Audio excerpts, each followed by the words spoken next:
طلع البدر علينا من ثنيات الوداع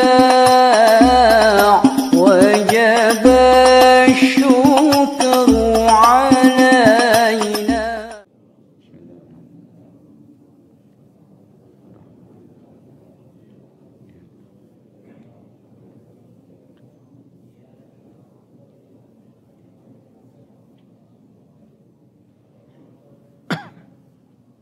Alhamdulillah, para hadirin kaum muslimin muslimat yang dirahmati Allah Ta'ala. Sebelumnya marilah senantiasa kita memanjatkan puji dan syukur hanya kepada Allah atas segala limpahan nikmatnya kepada kita, terutama sekali nikmat iman, Islam, sehat, afiat.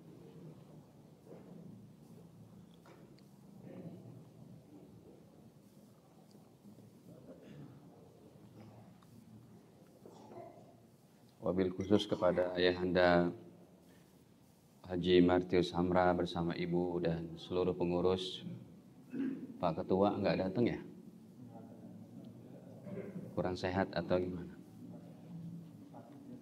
Baik, Bapak Ibu sekalian, tema kita adalah pintu taubat masih terbuka. Dalam akidah Ahlus Sunnah wal Jamaah bahwa semua manusia memang punya dosa. Diciptakannya kita begitu menurut kudrat Allah, takdir Allah. Semua manusia biasa punya salah, punya khilaf, punya dosa. Kecuali para nabi dan rasul. Para nabi punya salah juga, tetapi setelah itu mereka dijaga oleh Allah. Ada sih satu dua, seperti Nabi Adam makan buah khaldi, seperti Nabi Yunus meninggalkan kaumnya, seperti Nabi Muhammad pernah kedatangan orang buta, lalu Rasul melengos. Apa melengos bahasanya? Berpaling. Sehingga turunlah ayatnya, abasa wa tawalla an ja'ahul a'ma. Nabi Muhammad berpaling ketika datang orang buta. Ataupun Nabi Muhammad ketika ditanya tentang wa yas'alunaka 'anil qarnain. Mereka bertanya kepadamu wahai Nabi tentang Iskandar Zulqarnain. Dalam surat apa? Al-Kahfi. Baca enggak tadi surat Al-Kahfi? Semalam baca enggak? Yang belum baca ntar dikodok. Iya, amalan yang kelewat, udah istiqomah, silahkan dikodok. Nah, Nabi menjawab, besok saya jawab, kata Rasul. Ditegur oleh Allah. Wala taqulanna li syai'in inni fa'ilun dzalika ghada illa ayyasha Allah.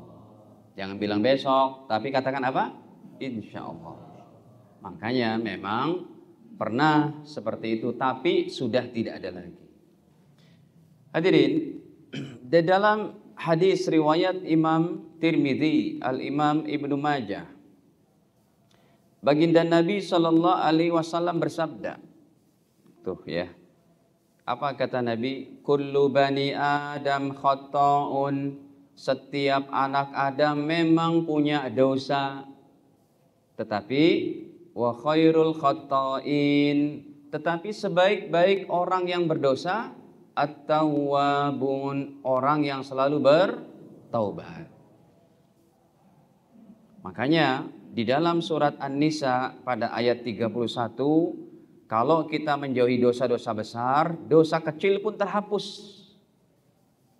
Dosa kecil nggak terasa tuh Pak. Susah juga mengklasifikasikannya itu. Belum ada juga ulama yang mengklasifikasi dosa kecil kayak apa. Ya. Kalau diberikan contoh dosa kecil apa? Bohong. Bohong dosa besar Pak. Apalagi bohongnya se-Indonesia semuanya. itu dosa besar. Seumpamanya, Pak, bohong dosa besar. Wah, ini bahaya nih. Bohong dosa besar. Contoh dosa kecil. Anda lagi berjalan, terus ya ada pohon jambu, pohon mangga tetangga ngengser gitu. Anda usil tuh, dipotek dikit, itu dosa kecil. Atau kemarin berkurban, Anda gemes sama apa? Kambing. Ih, kambing gemes, ditampar. Kambing lu, itu dosa kecil. Tapi kalau dosa kecil gak bertobat, jadi besar. Sehingga kebalikannya, kalau bertobat dari dosa besar, dosa kecil otomatis terhapus. Yang bahaya dosa kecil yang gak terasa ini. Kita merasa orang bener aja. Kalau dosa besar kan kelihatan, nampak. Ya, maksudnya perkara itu sudah lumrah, mencuri, berzina, minum khamar, ya kan? Korupsi. Dosa besar tuh korupsi. Makanya kalau ada yang korupsi 300 triliun, ngembalikannya cuma 25 miliar, belum sah tobatnya itu. Karena dia masih menikmati. Hadirin, coba kita lihat di dalam An-Nisa ya. An-Nisa pada 31. In tajtanibu kaba'ira ma tunhauna anhu nukaffir ankum sayyi'atikum wa nudkhilkum mudkhalan karima. In tajtanibu, apabila kalian menjauhi kaba'ira ma tunhauna anhu, dosa-dosa besar yang dilarang, nukaffir ankum sayyi'atikum, pasti kami akan menghapus untuk kalian dosa-dosa kecil kalian. Dosa besar dijauhi, otomatis dosa kecil terhapus. Ya, wa nudkhilkum mudkhalan karima, dan kami akan masukkan kalian ke dalam surga, tempat yang mulia. Hadirin, ini kajiannya berlanjut ya, insyaallah. Jadi untuk menjauhi dosa-dosa itu nanti kita akan pelajari juga tentang 70 dosa besar. Ya, cuma ini sebagai mukadimahnya, pintu taubat masih terbuka. Nah, para ulama berkata, hadirin, ya, ini ada internetnya.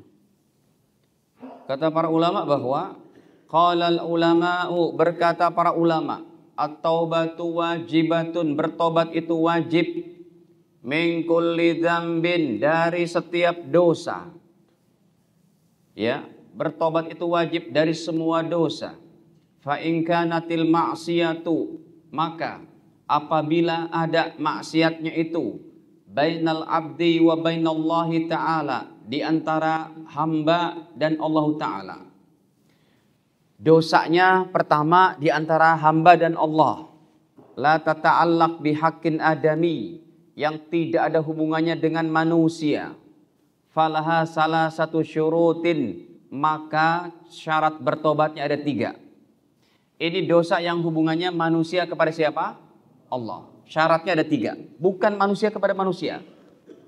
Ya, manusia kepada manusia syaratnya ada 4, lebih berat. Hadirin, dosa kita kepada Allah syaratnya ada 3.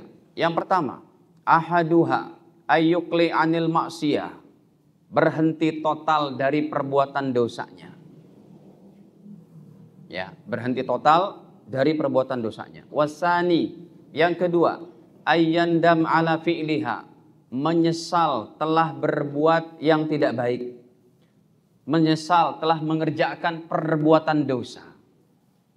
Yang ketiga, ya, yang dosa hubungan kepada siapa? Allah. Hablum. Maka yang ketiga, ayyazim alla ya'uda ilaiha abada, niat yang kuat untuk tidak melakukan lagi selamanya.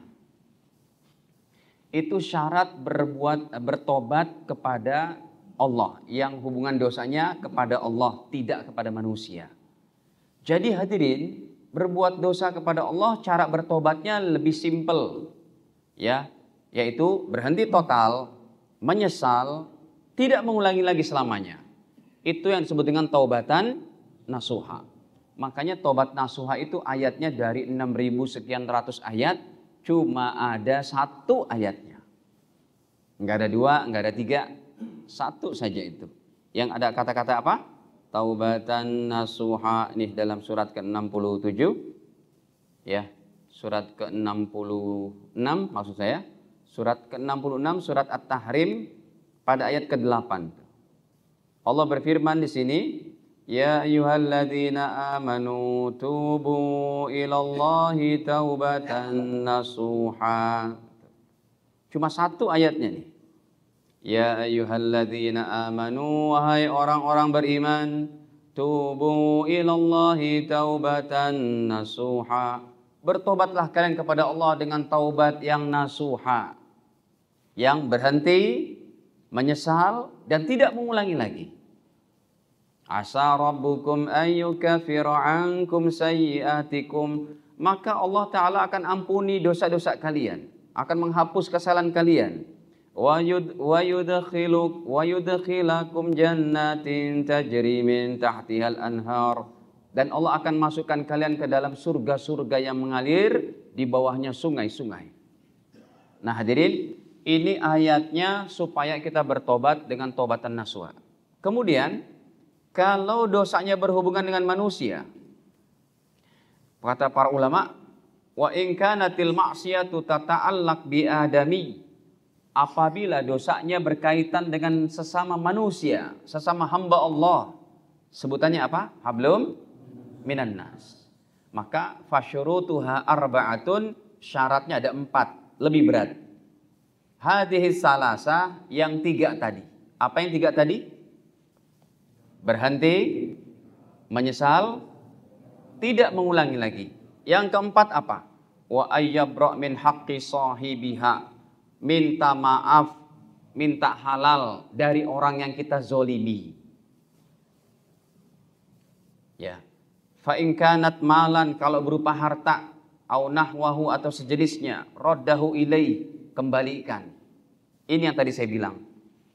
Ada orang korupsi sekian banyak, ngembalinya cuma berapa? Ya. Tapi yang uangnya nggak masuk, kembalinya banyak juga tuh. 750 juta gitu. Enggak pada sadar ya? Ya udah, alhamdulillah. Enggak ada aliran masuk, tapi ngembalinya banyak gitu loh. Paham nggak?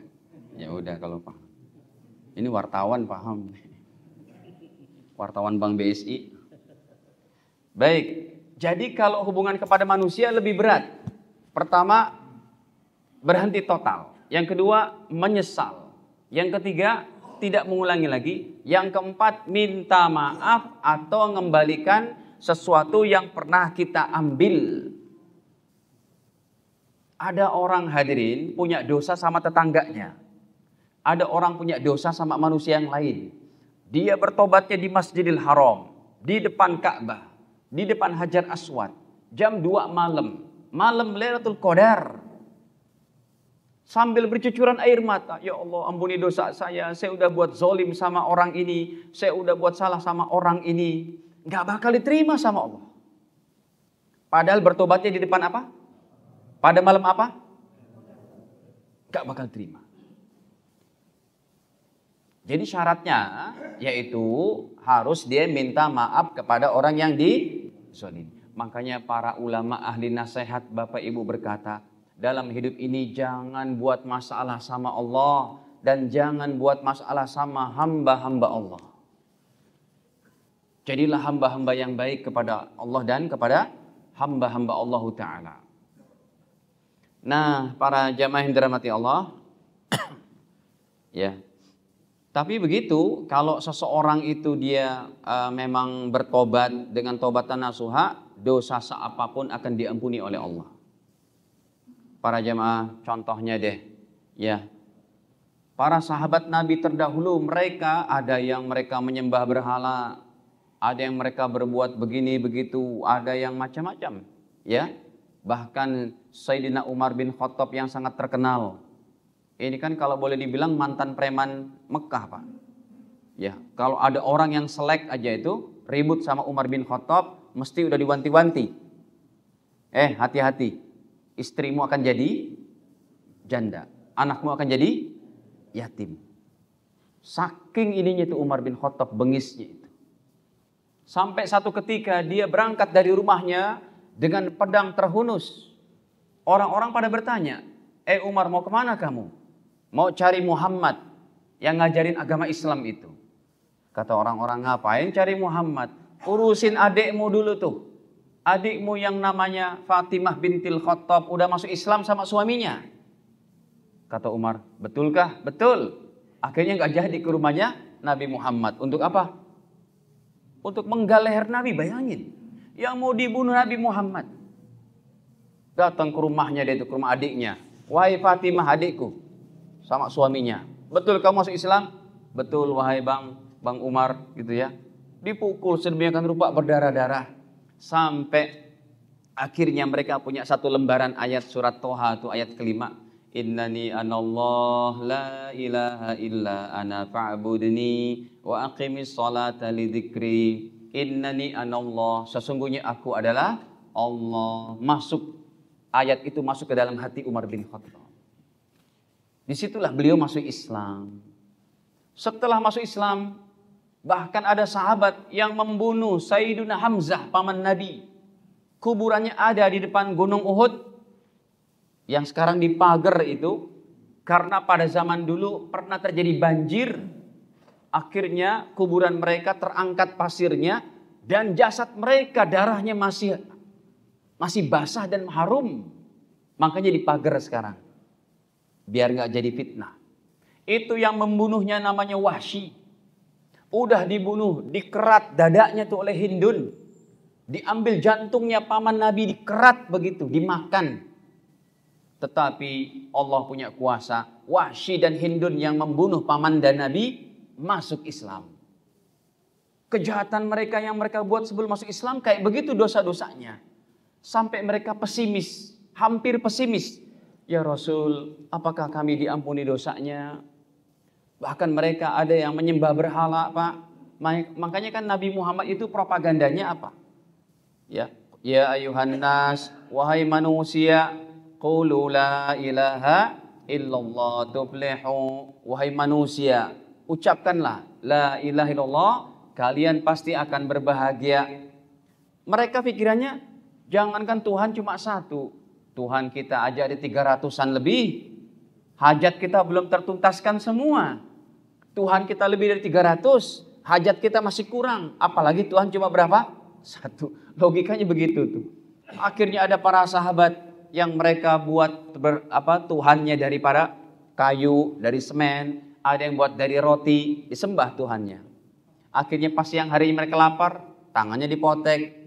Wahai Tuhan, mohon maaf, sekarang kami lapar, diambil, dimakan. Mereka bilang, ya Rasul, apakah dosa kami diampuni? Lihat hadirin. Ya, ada orang yang berbuat dosa begitu hebat, tetap diampuni dosanya. Ini kita lihat. Ini ayat yang menjadi penyejuk hati para sahabat. Ayat yang menjadi penyejuk hati orang-orang beriman.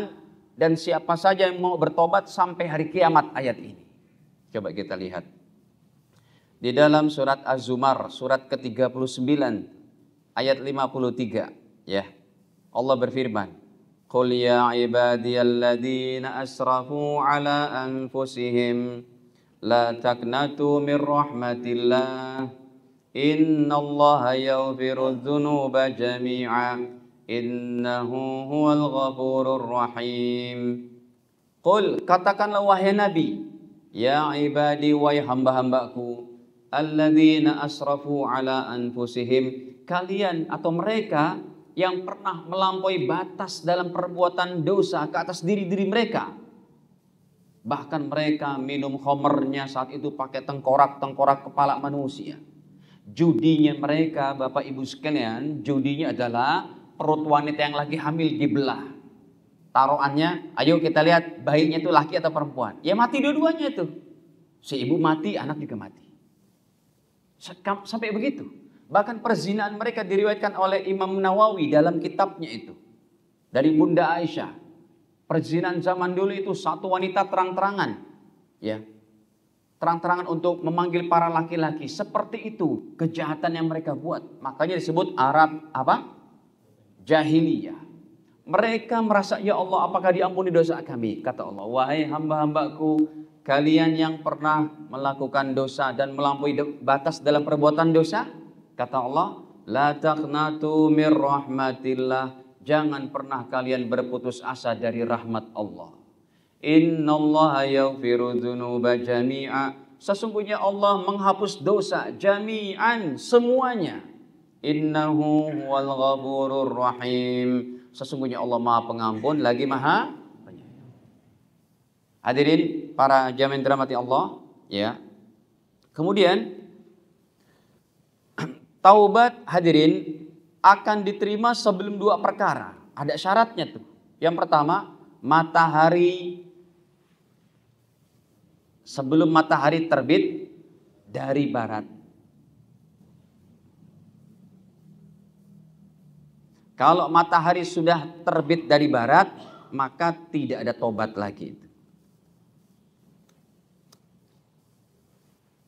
Jadi satu ketika nanti ada, ya, orang-orang yang dia apa? Orang-orang yang dia bertobat. Orang Islamnya bertobat, enggak diterima oleh Allah. Orang kafirnya bertobat masuk Islam, tidak diterima juga oleh Allah. Ya. Ini belum saya tulis hadisnya.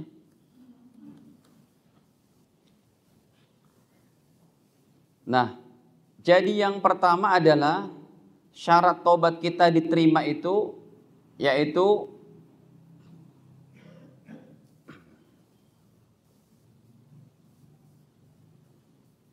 nih contoh hadisnya. Kata Nabi, la taqumus sa'ah, tidak akan bangkit hari kiamat hatta tatlu asyamsu min maghribiha, sampai matahari terbit dari sebelah terbenamnya. Barat mana barat? Sana. Kalau timur, tadi pagi terbit dari mana matahari? Satu waktu terbit dari sana. Kalau matahari udah terbit dari sana, maka orang Islam bertobat yang nggak pernah sholat jadi sholat, yang nggak pernah ke masjid jadi ke masjid, yang tidak pernah baca Quran jadi baca Quran, tidak diterima oleh Allah. Ingat, ada satu masa amal-amal udah nggak diterima, kecuali yang dia kerjakan sebelum matahari terbit dari barat. Orang kafirnya melihat matahari terbit dari barat, mereka bersyahadat, asyhadu alla ilaha illallah, masuk Islam, nggak diterima oleh Allah. Baik, kata Nabi, la taqumus sa'ah, tidak akan bangkit hari kiamat hatta tatlu asyamsu min maghribiha, sampai matahari terbit dari sebelah barat. Fa idza tala'at, apabila matahari udah terbit, fara'ahan nas amanu ajma'un, maka manusia melihat, ya Allah, matahari terbit, mereka beriman kepada Allah, masuk Islam. Maka kata Nabi, fadzalika hina la yanfa' nafsan imanuha, satu hari itu yang kalau matahari terbit, orang beriman udah nggak manfaat imannya lagi. Lam takun amanat min qablu, yang mereka sebelumnya tidak beriman, melihat matahari terbit dari barat, mereka bersyahadat, nggak diterima oleh Allah. Kemudian, au kasabat fi imaniha khaira, ataupun dia udah beriman tapi nggak pernah sholat, nggak tutup aurat, nggak baca Quran, dia bertobat, nggak diterima juga. Cuma hadirin, dalam kisahnya itu matahari terbit dari barat, nanti sampai jam 12 siang mataharinya nggak terbenamnya di timur, tapi balik lagi terbit dari barat. Dan setelah matahari terbit dari barat, balik lagi terbenam juga ke barat. Itu bukannya langsung kehancuran alam semesta tuh, idza zulzilatil ardu zilzalah, bukan. Kurang lebih masih ada kehidupan 120 tahun lagi. Jadi karena begini hadirin, kiamat akan berlaku kalau udah datang berapa? Datang berapa perkara? 10. Di antaranya Imam Mahdi belum datang. Betul? Nabi Isa belum turun dari langit. Musuh umat Islam yang terbesar siapa? Netanyahu. Netanyahu anak buahnya itu, Pak. Dajjal belum datang. Jadi begini, Bapak Ibu sekalian, taubat masih berlaku selama sebelum matahari terbit dari barat. Pak Ustadz, tadi Pak Ustadz bilang, kan Nabi Isa belum datang. Ya, matahari kan terbit itu setelah Nabi Isa datang, setelah adanya Imam Mahdi, pemimpin yang sedang kita tunggu-tunggu ini. Kalau gitu masih lama dong Ustadz kiamat. Kalau gitu masih boleh santai dong. Tidak. Nomor 2. Tobat akan diterima sebelum nyawa sampai tenggorokan. Kalau nyawa sampai tenggorokan siapa yang tahu? Emang bapak-bapak, ibu-ibu mau berani berkata, Pak Ustadz saya pasti masih hidup sampai besok subuh. Ada yang berani angkat tangan? Jangan mentang-mentang matahari terbit dari barat masih lama, lalu santai-santai. Yang nomor 2, kita nggak tahu kapan kematian datang. Ya. Nah, ini diantaranya Nabi sabdakan ya dalam hadis riwayat daripada Al-Imam Tirmidzi rahimahullah, kata Nabi bahwa innallaha yaqbal taubatal abdi ma lam yugharghir. Bahasa Arabnya juga agak unik tuh. Yugharghir, gharghar, yugharghir. Apa kata Nabi? Innallaha yaqbal taubatal abdi. Sesungguhnya Allah menerima taubat seorang hamba malam yugharghir, selama nyawa belum sampai tenggorokan. Makanya dikasih contoh sama Allah Ta'ala dalam Al-Quran. Ada orang Pak bertobat tapi nyawanya udah sampai sini. Siapa? Fir'aun.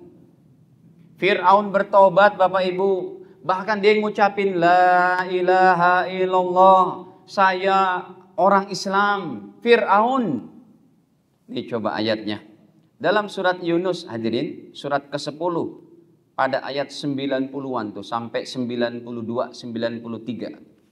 Wajawazna bi bani Israil al-bahra, dan kami menjadikan Bani Israel bisa melewati lautan merah karena mereka dikejar oleh siapa?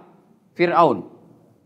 Nabi Musa mengajak kaumnya Bani Israel yang Islam, yang mereka orang muslimin, melewati lautan. Fa'atba'ahum fir'aun wa junuduhu baghyaw wa adwa. Lalu diikuti oleh Fir'aun dan tentaranya dengan perasaan mau membunuh, permusuhan dan macam-macamnya. Hatta idza adrakahul gharaq, maka tatkala nyawa Firaun udah di sini tenggorokan, air laut merah udah di sini. Firaun mau ditenggelamkan, baru dia bertobat. Qala amantu, ya Allah saya beriman. Amantu annahu la ilaha illalladzi amanat bihi banu Israil. Ya Allah saya beriman, Engkaulah Tuhannya Bani Israel. Apa kata Fir'aun?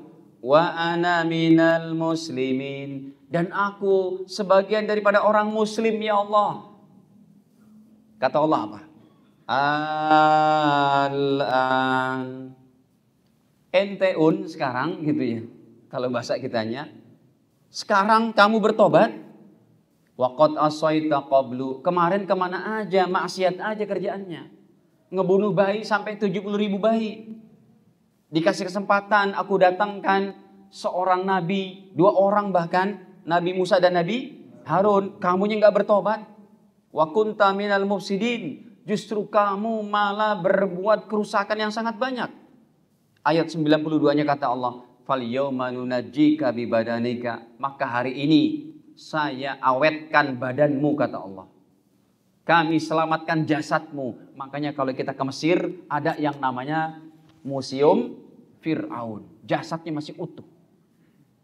Ini misdak ayatnya. Bukti kebenaran ayat ini, jasad Fir'aun masih ada.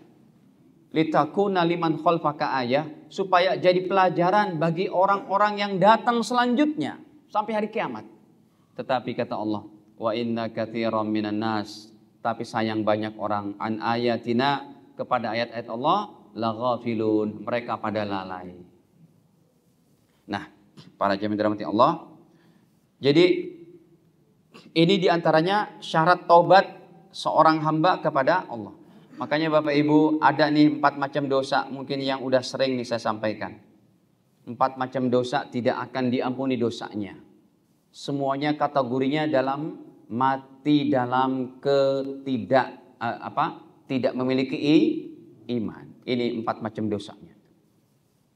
Hadirin, bilang sama anak cucu kita, Pak, wahai anak-anak 30 tahun, 40 tahun ke depan, mungkin kalian udah punya ini, kalian udah punya itu, kalian udah punya degree ini, degree itu dan macam-macamnya.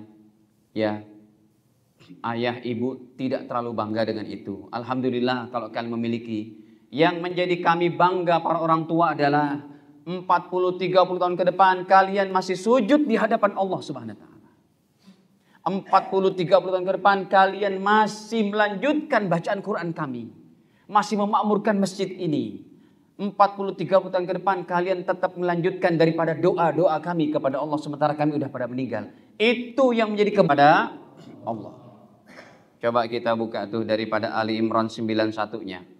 Innalladzina kafaru, sesungguhnya orang-orang kafir, wa matu wa hum kufar, yang mereka mati dalam keadaan kafir, tidak beriman kepada Allah. Ya, innalladzina kafaru, sesungguhnya orang-orang kafir, wa matu wa hum kufar, yang mereka mati dalam keadaan tidak beriman kepada Allah. Falan yuqbala min ahadihim mil'ul ardi dhahaba, tidak akan diterima salah seorang di antara mereka sekalipun mempunyai kekayaan emas segede bumi. Kekayaannya emas sepenuh bumi. Walau ibtada bihi, dan ia coba untuk menebus dosa-dosanya dengan emas sepenuh bumi. Ulaika lahum adzabun alim, bagi mereka siksa yang sangat pedih. Wa ma lahum min nasirin, dan tidak ada lagi seorang penolong pun bagi mereka. Bapak Ibu, kalau kita meninggal dalam keimanan, kita memiliki banyak penolong, Pak, di akhirat. Nabi Muhammad menolong kita, Nabi Adam sampai Nabi Isa menolong kita, malaikat Jibril, malaikat penopang aras bisa menolong kita.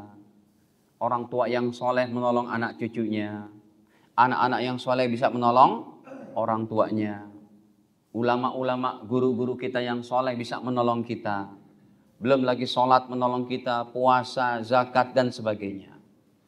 Tapi kalau sudah mati tanpa iman, habis sudah harapannya.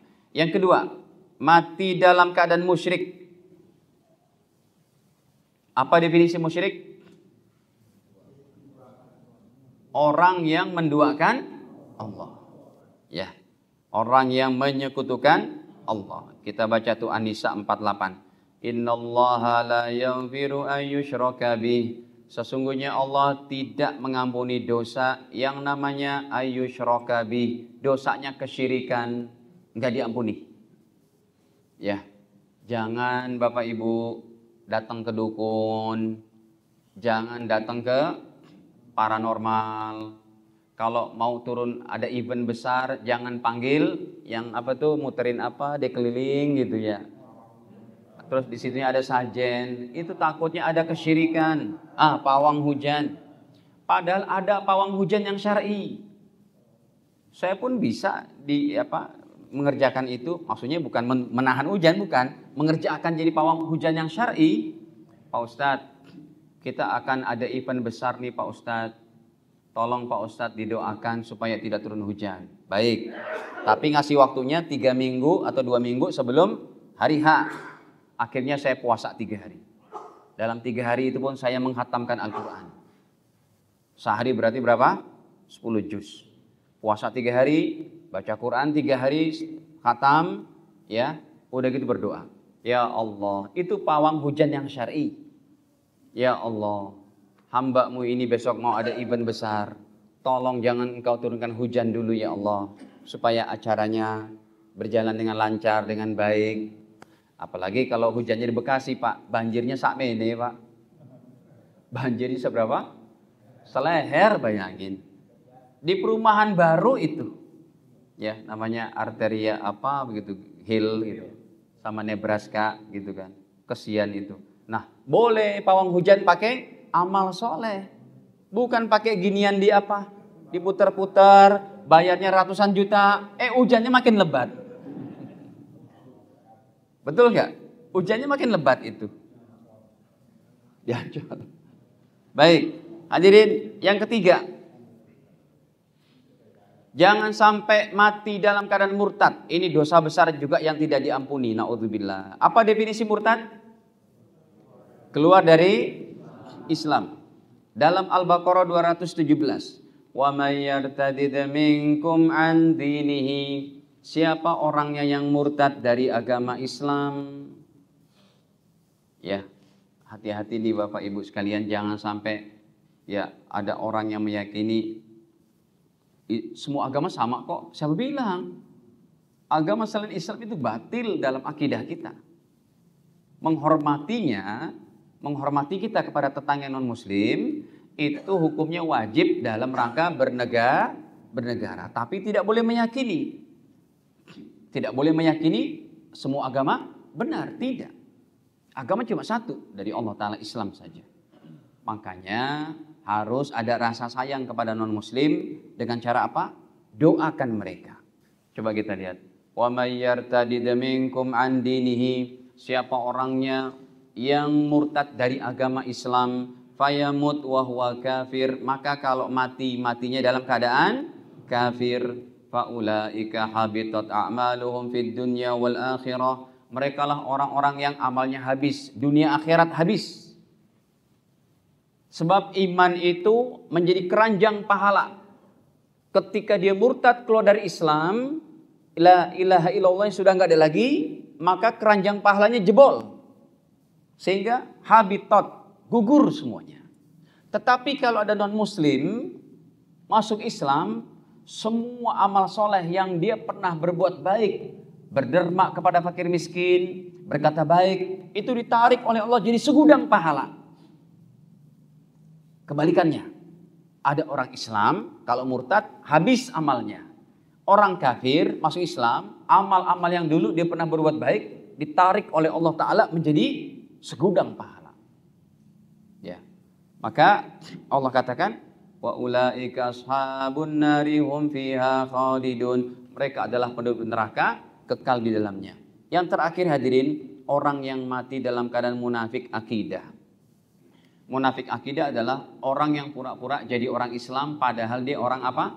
Orang kafir. Tujuannya supaya mengetahui kelemahan orang Islam, memukul dari belakang, menusuk menggunting dalam lipatan, musuh dalam selimut.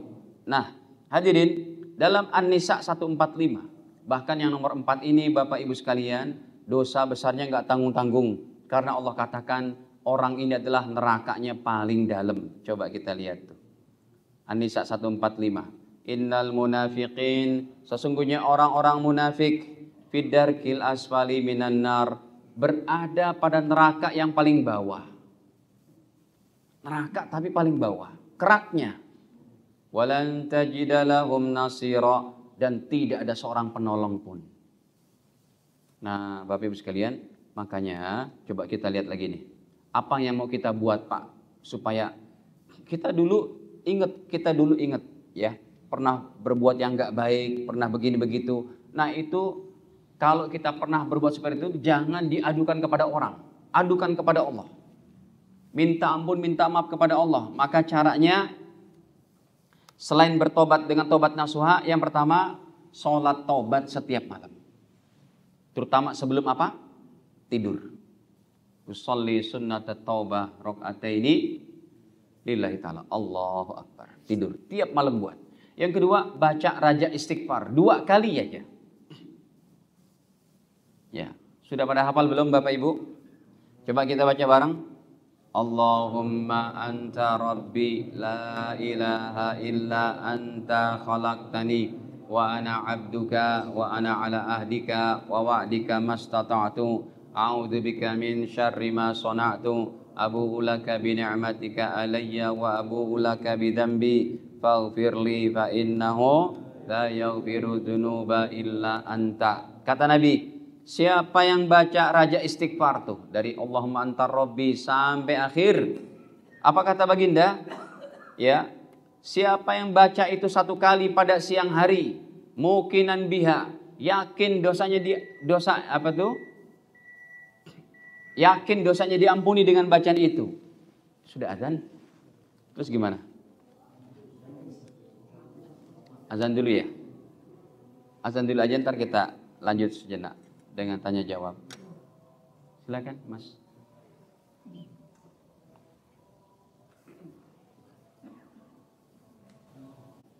Hadirin, jadi kata Nabi, siapa yang baca raja istighfar 1 kali siang hari, famata qabla ayyumsi, kemudian dia meninggal sebelum malam harinya, fahuwa min ahlil jannah, dijamin masuk surga. Ini amalan sangat hebat. Bapak Ibu jangan tinggalin tiap hari baca raja istighfar. Sekali siang, sekali malam. Kemudian siapa yang baca malam hari kata Nabi, kemudian meninggal dunia qabla ayyusbih, sebelum siang harinya, fahuwa min ahlil jannah, maka dia dijamin menjadi ahli surga. Berarti dosa-dosanya diapain? Dihapus oleh Allah Ta'ala. Kemudian sedikit lagi Bapak Ibu sekalian, yang ketiga, baca istighfar 100 kali. Biasanya baca istighfarnya itu adalah astaghfirullahaladzim. Ini kita ganti dengan yang lebih paten. Kalimatnya pun gak begitu susah. Rabbighfirli wali walidayya. Ini saya ambil dari gabungan 3 hadis. Siapa yang baca Rabbighfirli wali walidayya sekali, maka orang tua kita diampuni dosa, kita juga diampuni dosa, dan bapak ibu kita diangkat derajatnya 1 tingkat. Kalau kita baca 100, berarti ayah ibu kita diangkat derajatnya 100 tingkat setiap hari. Apa doanya? Rabbighfirli wali walidayya, Rabbighfirli wali walidayya, Rabbighfirli wali walidayya. Itu dibaca pengganti astaghfirullahaladzim. Gitu ya. Kemudian yang keempat, memperbanyak amalan yang dapat menghapus dosa. Tahajud, puasa Ramadan, baca sholawat, jalan ke masjid, haji umroh, dan lain-lain. Semoga Allah Ta'ala terima daripada pertobatan kita dan dijadikan kita menjadi hamba-hamba yang husnul khatimah.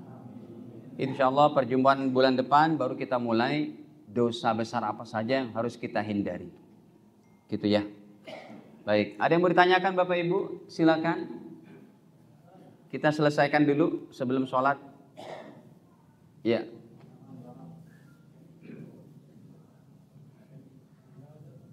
Assalamualaikum warahmatullahi wabarakatuh.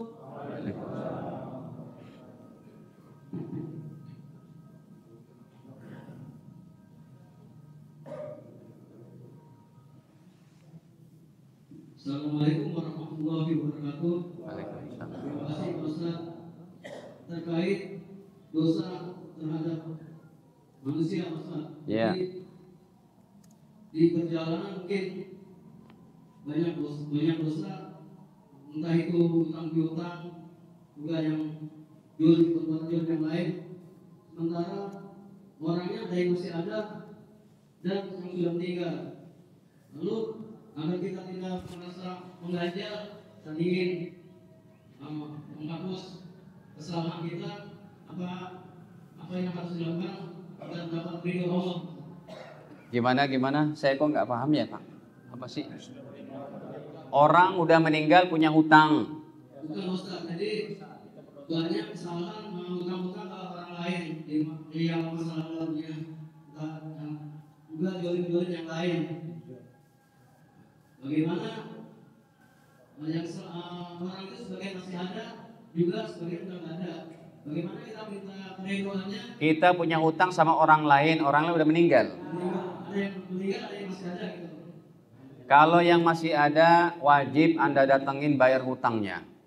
Kalau yang udah meninggal, serahkan kepada pewarisnya.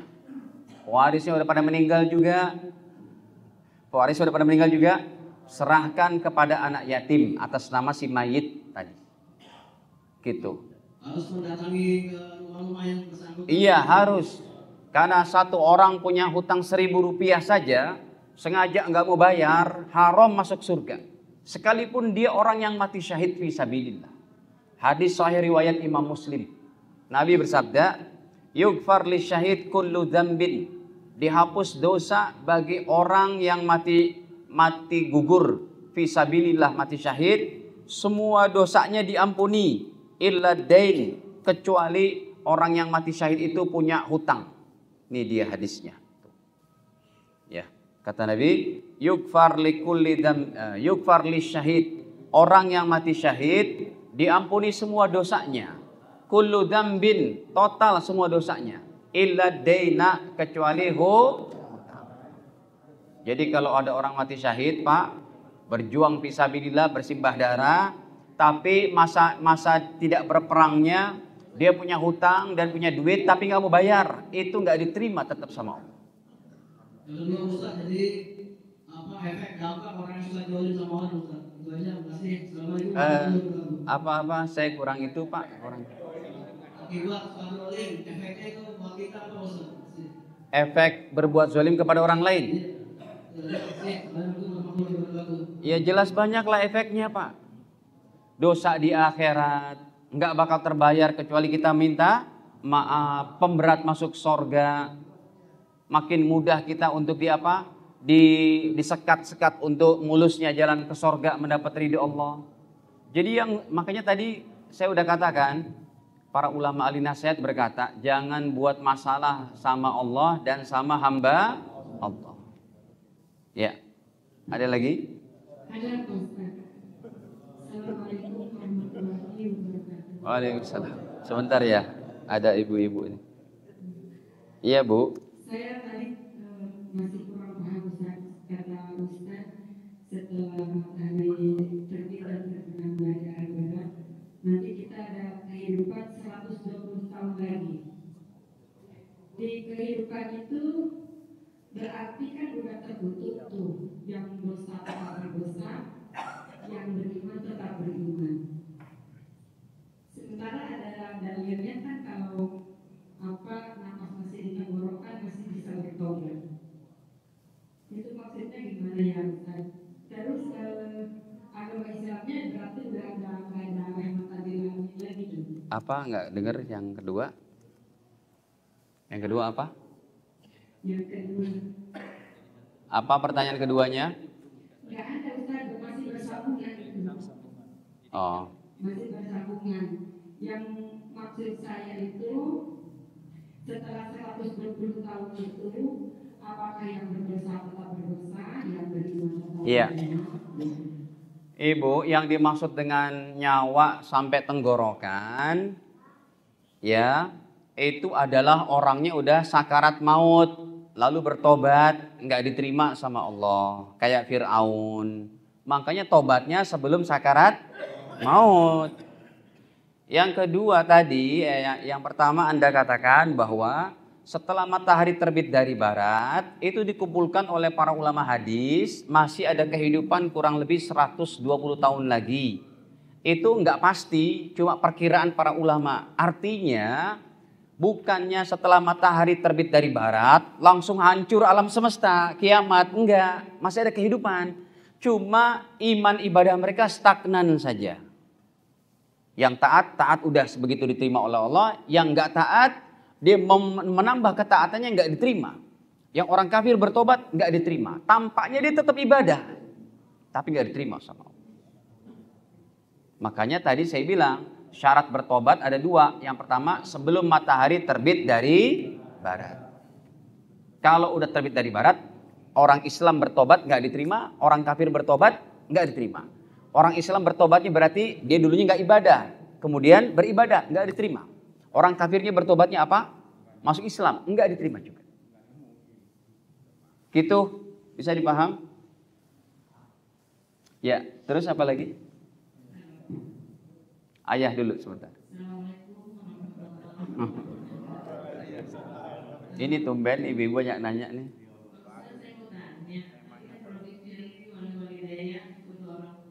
Ya. Saya punya ibu sambung. Kalau misalnya saya mendoakan, jadi 3 orang tua. Kira-kira gimana Ustaz?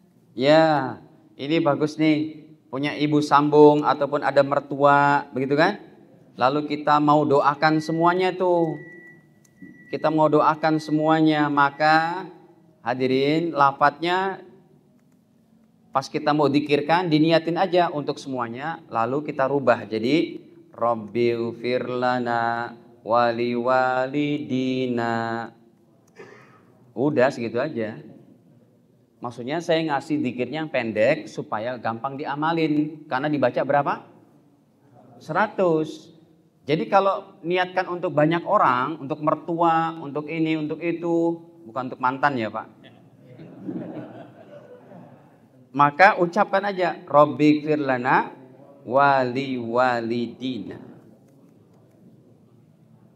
Dah dibaca 100 kali.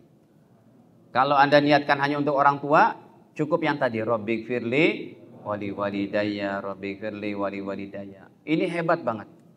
Riwayat Imam Ahmad 10.610 nomornya. Baik. Iya, ya. Terus sambungnya gimana? Lebih afdol. Tapi khawatir susah, memberatkan, maka saya cukupkan dengan Rabbighfirli. Tapi kalau Bapak membaca warhamhuma kama rabbayani shaghira wa li jamil muslimin wal muslimat, silakan aja. Waliman haqqun alaina wali masyayikhina wali ulamaina, silakan aja. Takutnya nggak istiqomah, makanya saya ngasih yang paling mudah, kita dan orang tua. Rabbighfirli. Nanti untuk mertua suruh istri baca juga kayak gitu, Rabbighfirli wali walidayya, gitu. Tapi kalau mau diganti semuanya dengan Rabbighfir lana, nggak apa-apa, diniatin aja. Kayak ibu yang tadi bertanya, niatin untuk orang tua sambung, untuk mertua. Jadi dibacanya Rabbighfir lana wali walidina, Rabbighfir lana wali walidina. Dah. Ya, apalagi?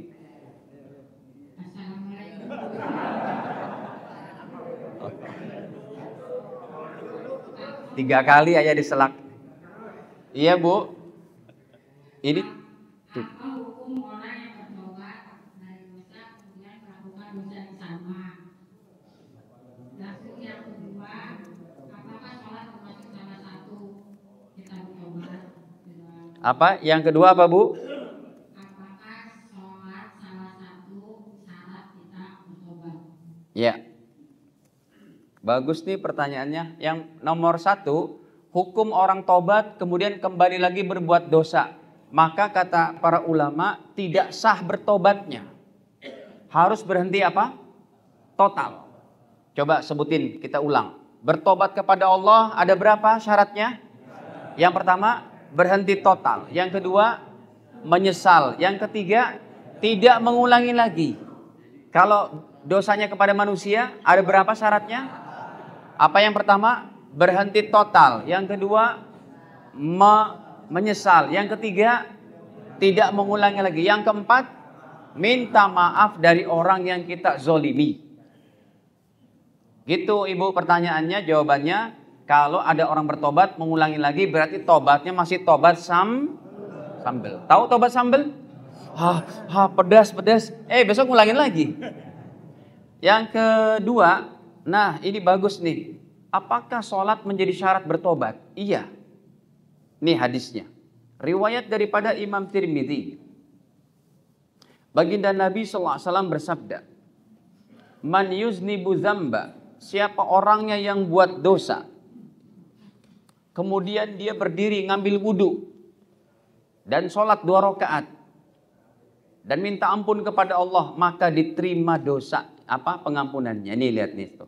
Nomor 408 riwayat Al-Imam Tirmidzi rahimahullah. Jadi betul Ibu, syarat bertobat maksudnya di antara amalan kita supaya mudah diterima tobat yaitu melakukan sholat tobat. Ini di hadisnya. Nabi bersabda, "Ma min rajulin, tidaklah seseorang yuznibu zanba, berbuat dosa, summa yaqumu, kemudian dia berdiri, fayatatohar, dan berwudu, summa yusalli, kemudian dia sholat, summa yastaghfirillah, kemudian dia beristighfar kepada Allah, illa ghafarallahu lahu, pasti diterima oleh Allah Ta'ala. Allah mengampuni dosanya.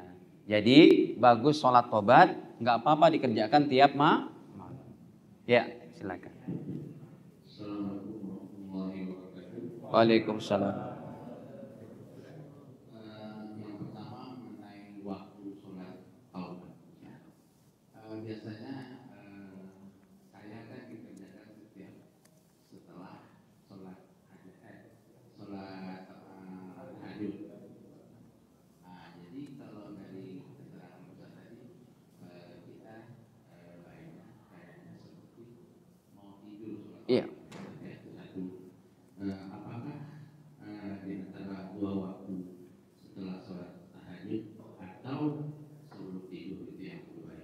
kedua yang membaca Allahumma anta rabbi la ilaha illa anta sampai terakhir tadi itu biasanya kan dimasukkan kalau saya mungkin ini kan menentu waktu gitu. Biasanya dalam zikir waktu dan petang dimasukin. Jadi kalau untuk lihat keterangan itu cuma bacanya siang dan malam saja. Jadi waktu yang saya maksudkan itu apakah harus rebahan siang dan malam? Zikir pasti. Emang ayah bacanya kapan? Waktu Pagi? waktu suruh. Terus? Ya. Terima kasih Pak Ustaz.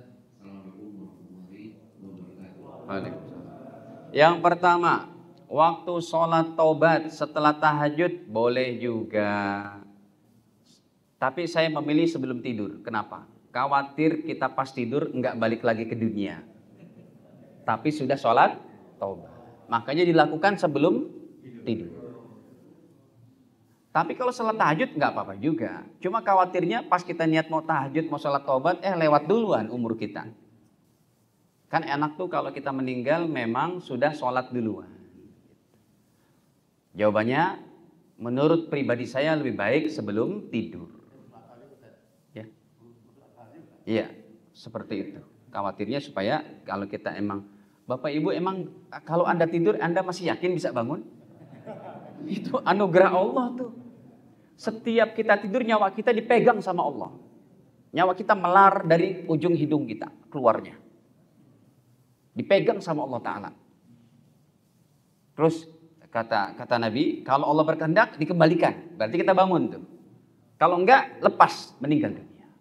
Jadi kalau ada hamba Allah yang meninggal lagi tidur, itu yang ngambil nyawanya bukan malaikat maut. Langsung Allah Subhanahu wa Ta'ala. Mau? Sholat tobat sebelum tidur. Dah.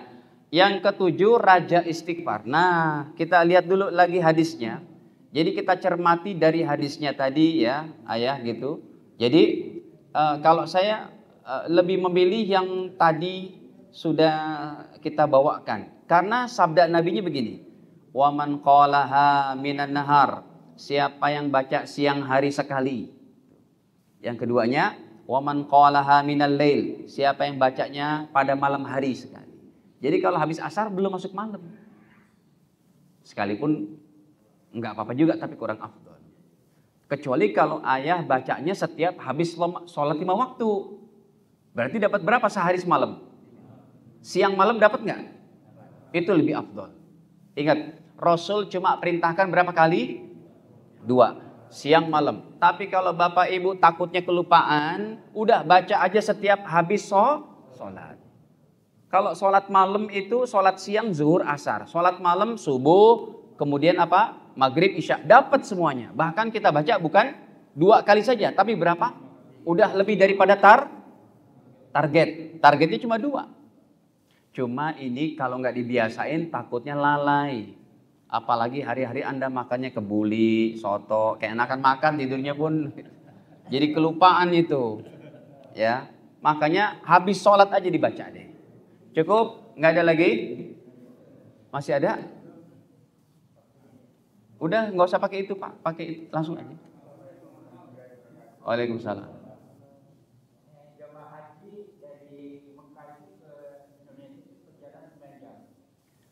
Jamaah haji dari mana? Dari sini ke Mekah 9 jam. Kenapa?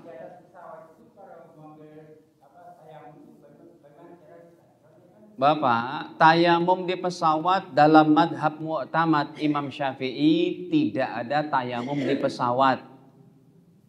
Jadi yang terbaiknya kalau emang kita mau sholat di pesawat, pertama usahakan bisa berwudu di toilet pesawat.